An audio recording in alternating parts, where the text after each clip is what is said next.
Good day to you. I want to address you today on your life harvest. The seed you have, the plot you have, the seasons you will have, and the harvest you can have. Because we will all be interested in having the best, the maximum harvest possible.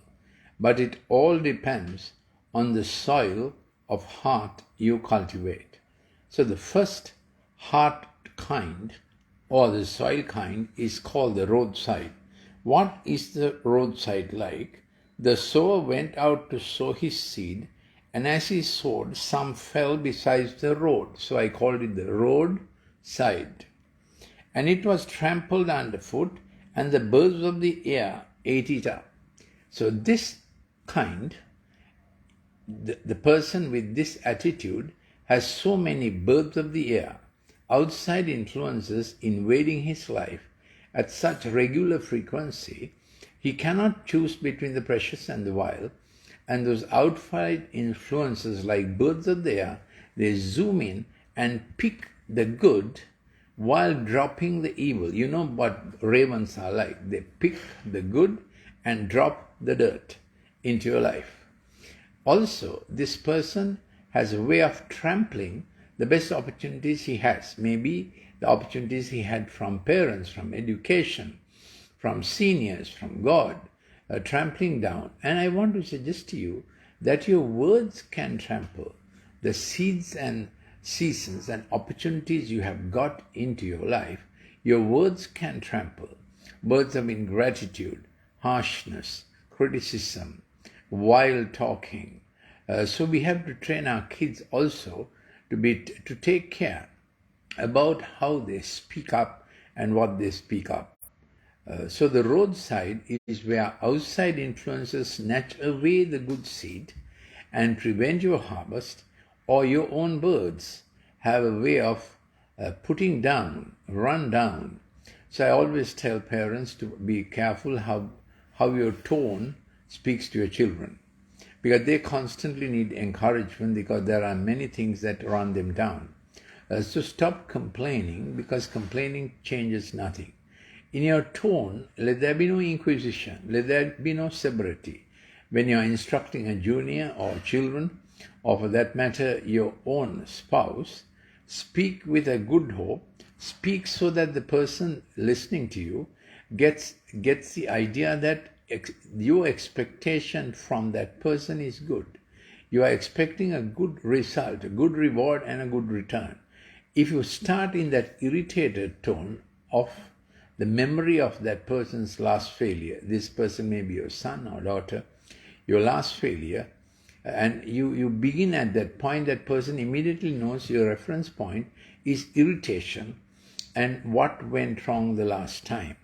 Yesterday I had for a consultation a father bringing a daughter, 15-year-old, and sitting for the O-level, but she has got into this new bipolar. I have described this in some of my talks earlier. I am Dr. Lalith Mendis. I was the founding head of pharmacology in the Calnia Medical Faculty.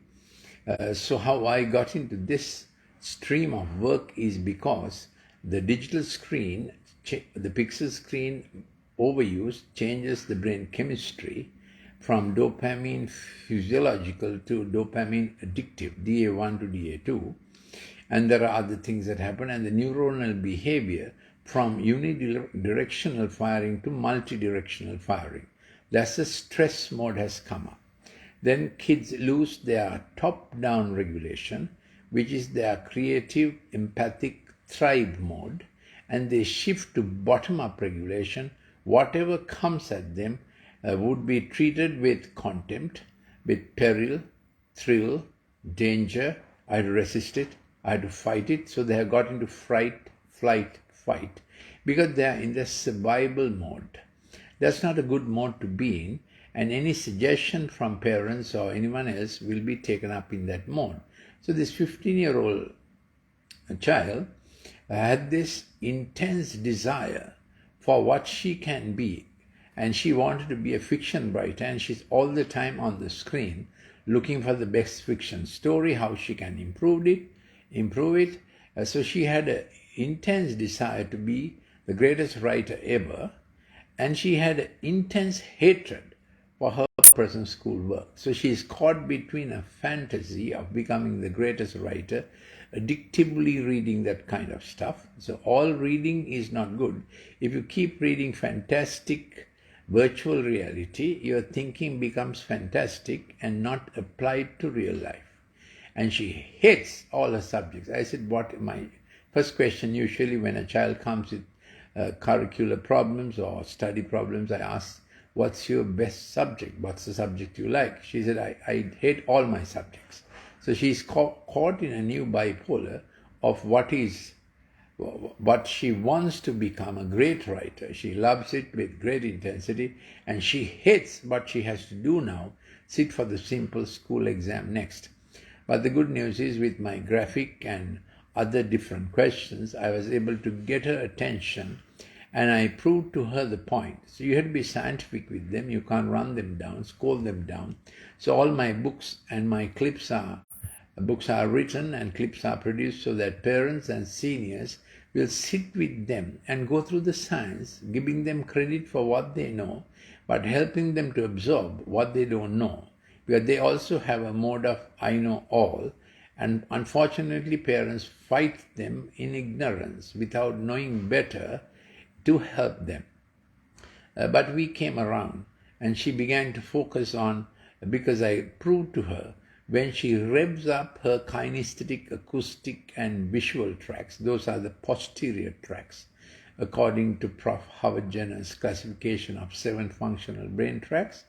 I showed her that when you rev up kinesthetic, acoustic, visual with a lot of digitization, you dumb down the creative empathy tracks. I said you will not get the best story that you can create when you're in the performance mode with the screen. That got to her. I told her that the most powerful stimulation that man has created is a pixel screen that stimulates the retina, and the retinal discharges stimulating the brain tracks neuronally and neurochemically. So what had happened to her is all that was good and good seeds were run down by her own distaste for the regular, what is before her, because she has been captivated and got addicted to the fantastic that she wants to be. So we have to scientifically coach them, not fight with them, and bring down to the reality that they have to at present do the best so that in the future they can be the best. So we have to somehow get this trade-off, and thankfully we managed to work out a schedule, and the father was very, very patient with the daughter. They had gone to 3 consultations before that, and they had failed.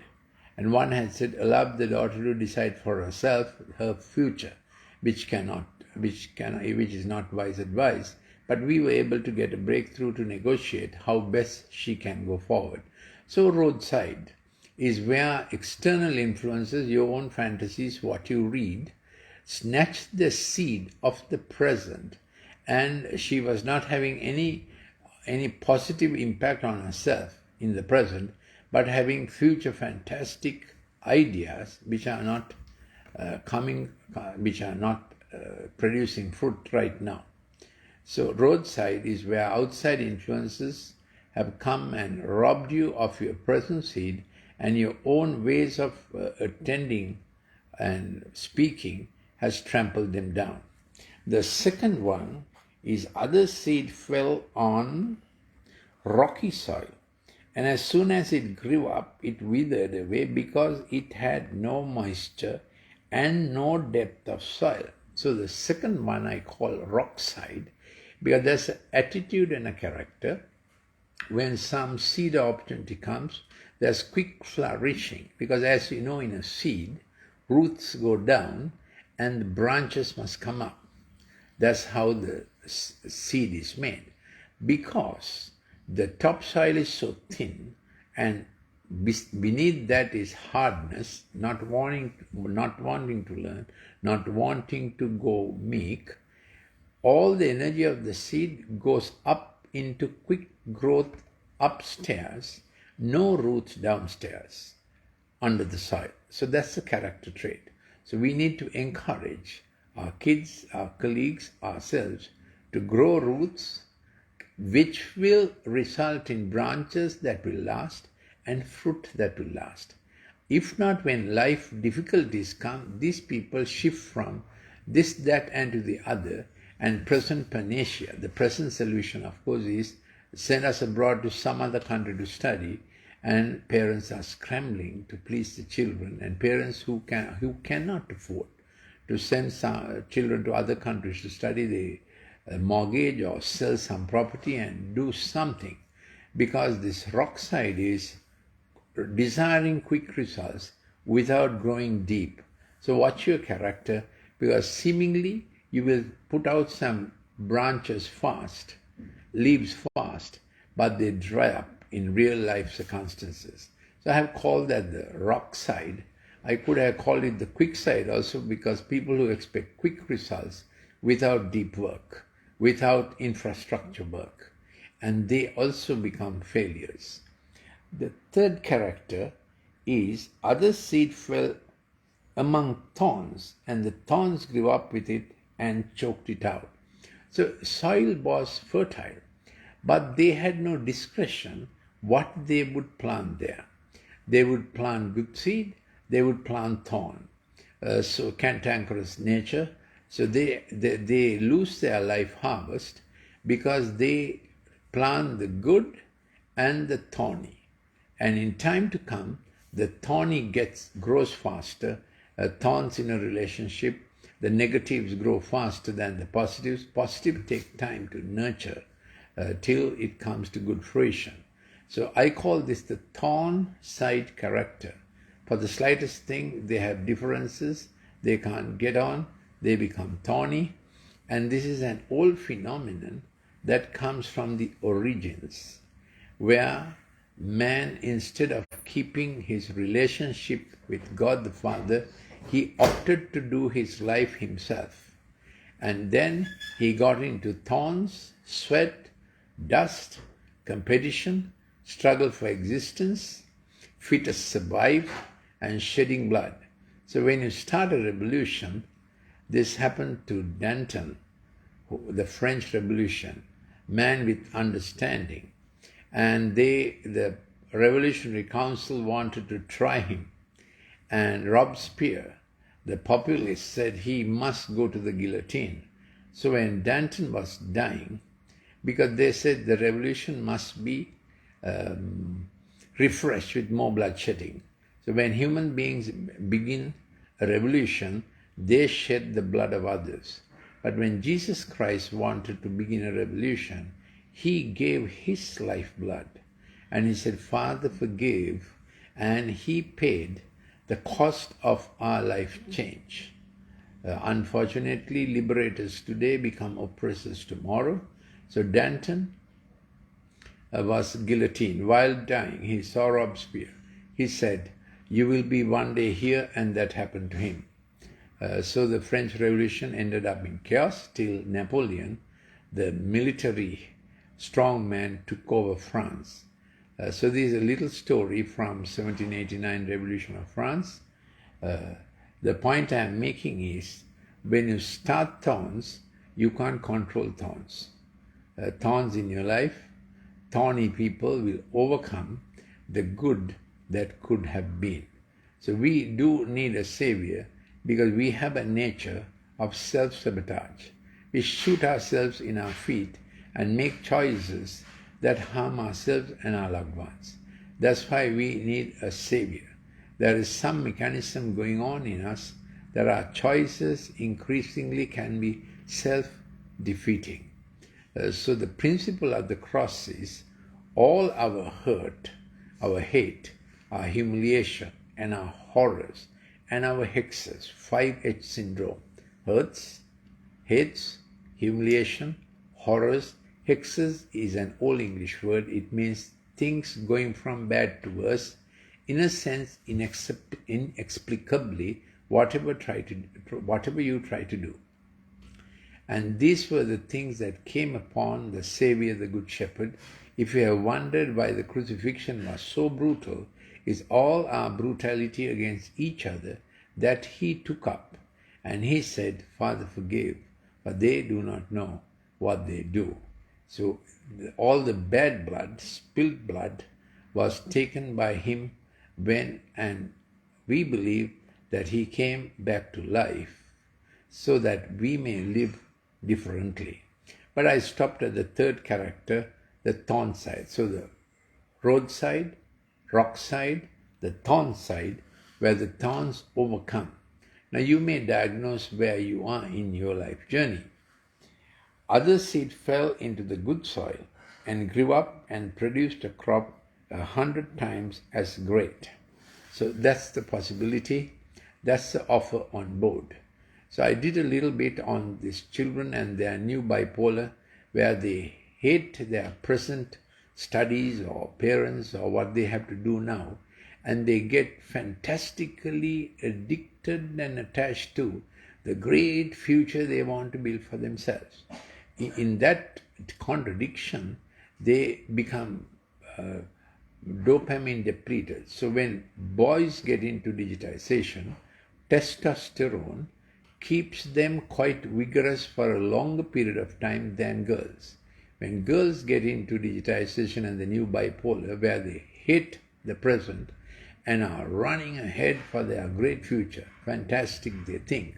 But as we know, without a good today, you can't have a fantastic future. We have to somehow root them in that understanding. There are many of my clips on this subject. Please send me a WhatsApp to 074 211 5011. If you are living abroad, please send the WhatsApp to 94 74 211 5011. I'm Dr. Lalith Mendis, and my last post was as founding head of Department of Pharmacology, Faculty of Medicine, California. And I'm also at present the director of the Colombo Empathic Learning Center, where we have been able to make some innovative advances on how to treat ADHD or the digitization syndromes that come up, chronic fatigue, post-traumatic stress disorder-like conditions, which often girls get after much digitization.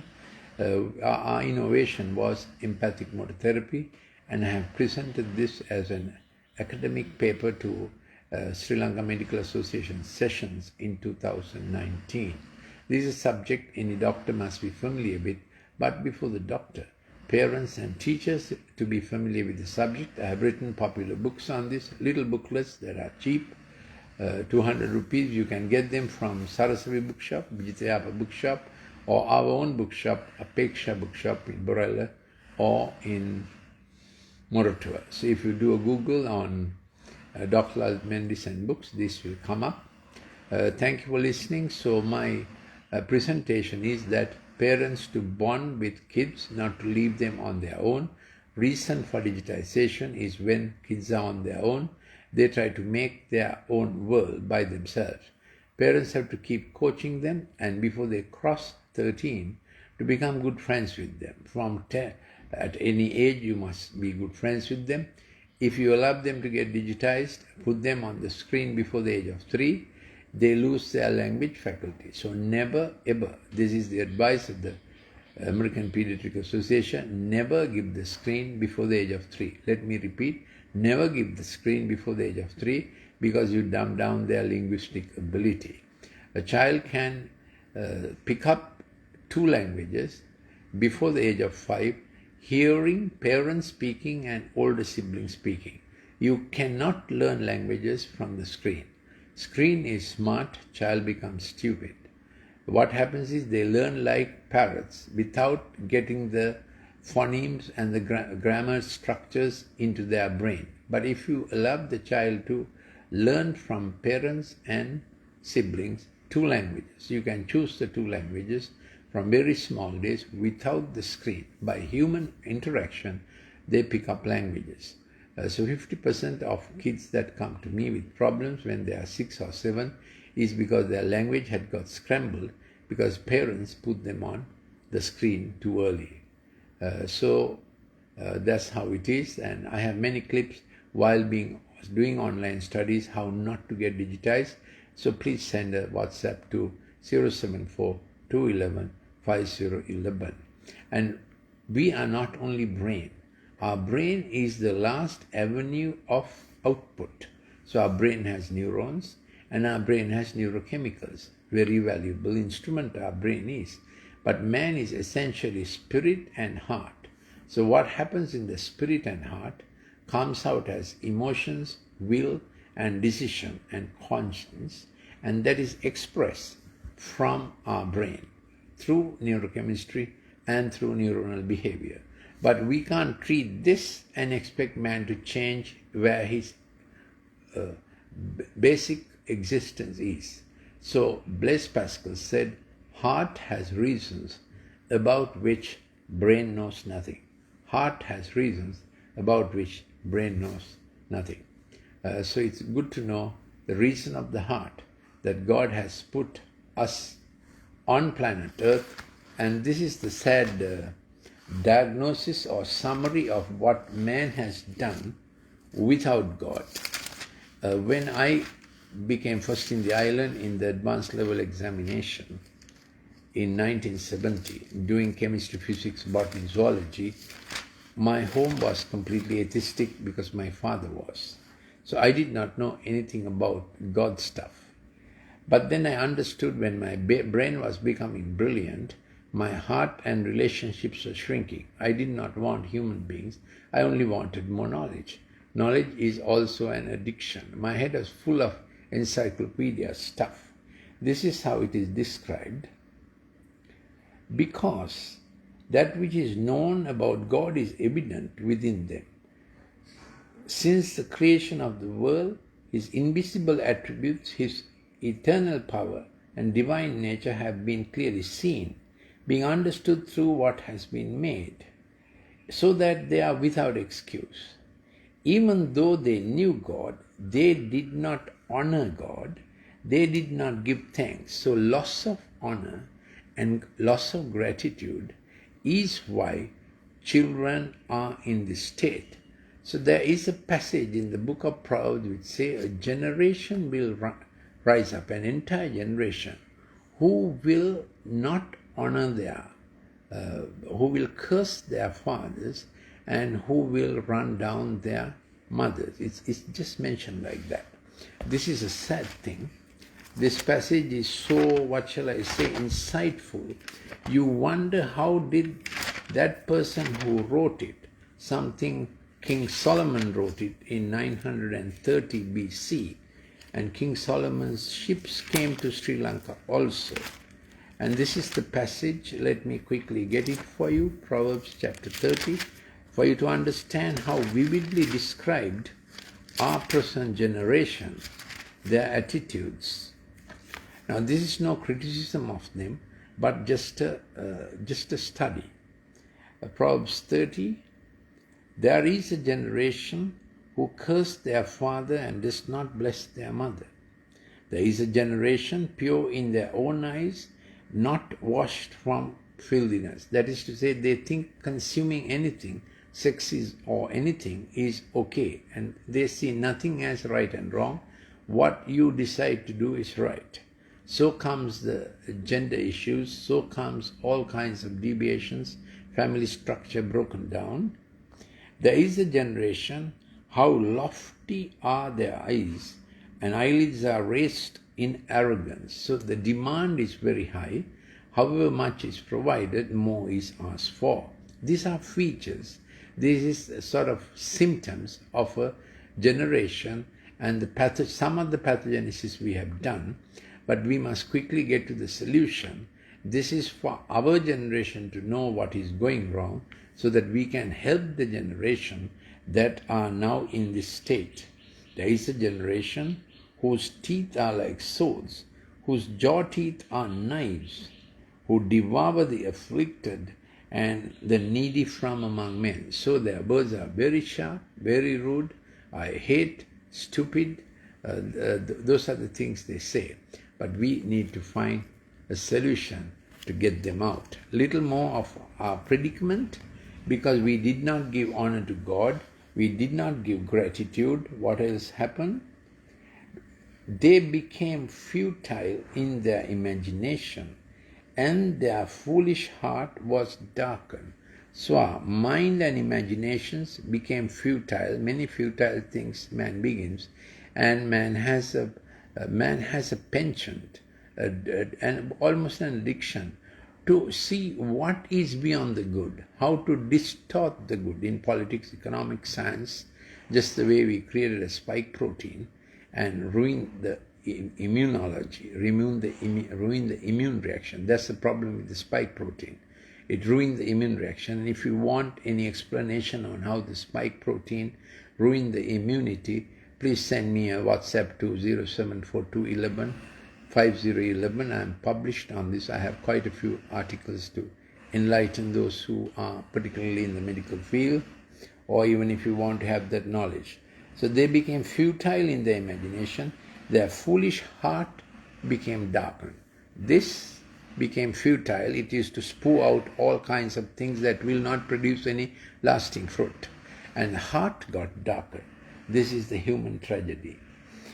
So I have just let you know how it happened to me. You also can ask this Good Shepherd to come into your heart, and then he will begin with the heart matter. Light will come here. Thinking straight will come here. Gratitude will come into your life. Honor will come into your life. That's the way back. Thank you for listening.